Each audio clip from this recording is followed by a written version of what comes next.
Welcome back to Caravans Tips and Mods Part 6. I'm going to talk about the wireless reverse cameras that come with the Crusader Caravans. I think you're going to find that generally they are all pretty much the same, so it should apply to most reverse cameras that are available on the market. The reverse camera that comes with the Crusader Caravan is a sphere unit, but it is not a double, it is only a single.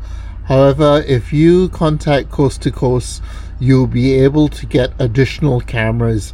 And what happened was I got an additional 2 cameras, and I'll show you why in a minute. The monitor itself is quite a large unit. I think it is a 7-inch. And if you take a look at all the cameras that are on the market right now, I suspect that they all come out of the same factory. They all look pretty much identical. You might get a few buttons in a different position, but the physical layout of all of them is pretty much the same. And as standard, all the monitors will accept up to 4 cameras. And for me, that was really good, as I wanted some additional cameras on the van. This is the back of the unit.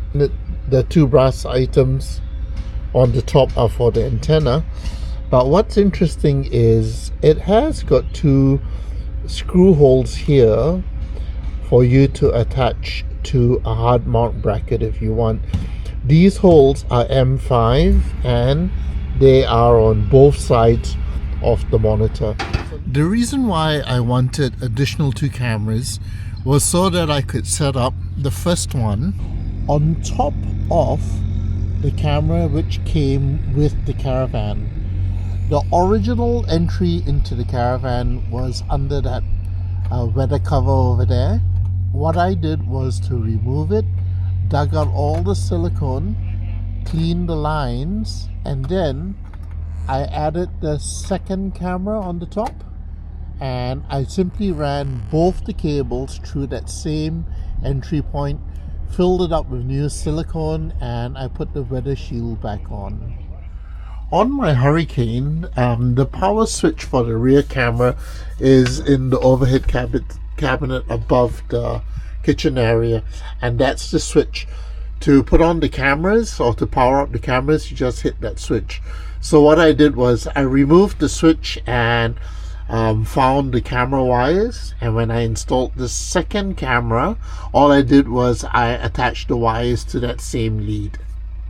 That's 2 cameras. Why did I want the third? Well, I've got one more camera up here on the car, and I run solar screens on the car just to keep the inside cool, because I have another fridge on the inside. And that means that I can't see out the back, and I was a bit uncomfortable with that when I was driving around without the Caravan. So I wanted to put one more camera up, and I thought just for the peace of mind it was worth getting the 3rd camera for that.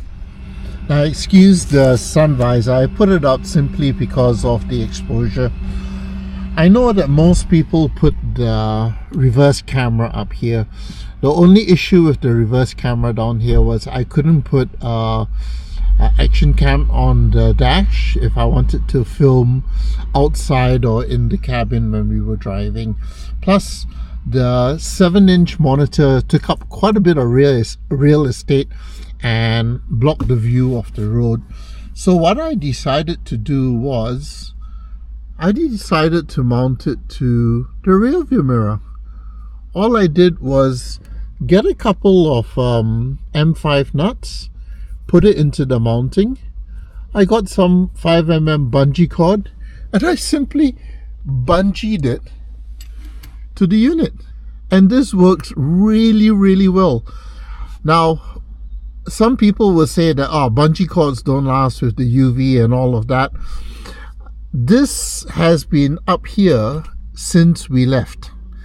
What had happened was I didn't have time to find a proper mount or anything, and I just needed to get it up. As you all know, we got the Caravan 1 week before we left on our lap, so I went ahead and I put it up with the bungee cords, and it's the same set of bungee cords till now. So I have no issues using the bungee cords. Just make sure you get the good ones from a marine supplier. These are just 5mm bungee cords and are UV stable. So this is basically how it works. Yes, the monitor is mounted upside down, the antennas do stick out, but the only section that takes away from the view is this narrow bit below the mirror. So it's a lot less obtrusive than having a 7-inch monitor on the dash. So when you go ahead and put on the camera, yes, everything is upside down, but it doesn't quite matter. If you hit the menu button, you can still make it out. You scroll through to select the option you want, and it gives you all the different options. So I've gone ahead and set this up so that I have got 3 different views. Generally, when I am towing the Caravan, this is the view that I have. The second camera mounted on the Caravan looking out the back. This one here is the first camera looking down, so that when I'm reversing I can see how far back to go. And this is the view that I have from the top of the car looking backwards. So when I'm not towing, I still have a normal view, like looking through the rear view mirror. And under normal circumstances, because I use the solar shields, I wouldn't be able to see out of the car. So that's the reason why I run 3 cameras. You can go ahead and set up the screen so that it shows all 4 views on a single screen, but I don't find that useful. I just go ahead and use the screen that I need when I need it. If there's anything of interest you'd like to see on a video in regards to the Caravans, let me know. Put a comment below and I'll try and do a video of it if I can. Don't forget to like and subscribe. Cheers.